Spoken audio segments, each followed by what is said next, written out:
Эй, не хәлләрсез? Җыелдыгызмы? Әкият тыңларга барыгыз да әзерме? Яхшы, алайса башлыйбыз.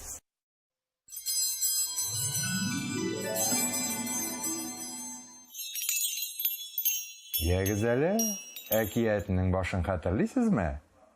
Исегезгә төшерсәгез, без дәвам итәбез.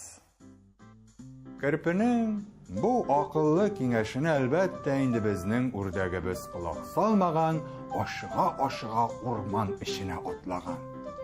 Бара-бара үрдәккә озын колаклы бер куян очраган. Эй, бүрекле матур үрдәк! Шундый матур көнне урман эчендә үзең генә нишләп йөрисең дип сораган.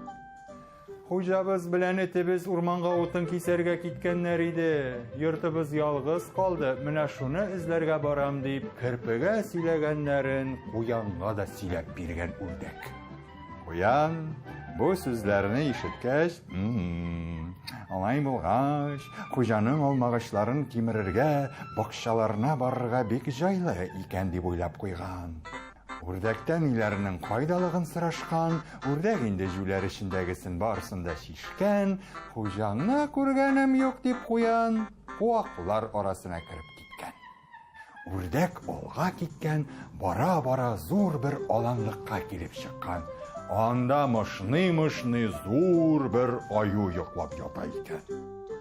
Үрдәк аны да уяткан, керпе белән куянга сөйләп биргән сүзләрен аңа да сөйләп биргән. Сүз ахырында аюдан сораган. Бак, эт иярткән, кулына балта тоткан. Бак, минем хуҗамны күрмәдеңме?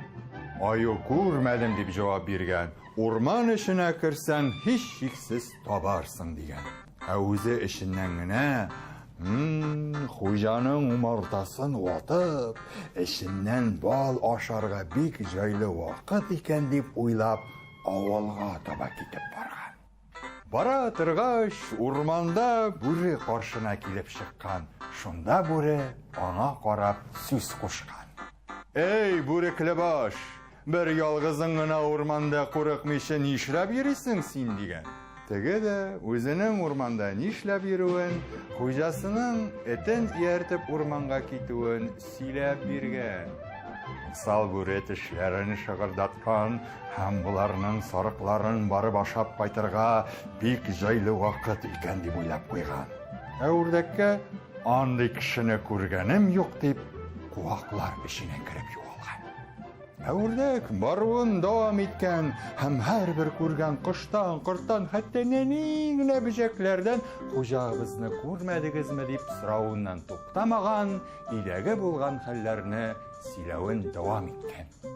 Моның каршысына көлтәдәй зур койрыклы бер төлке килеп чыккан.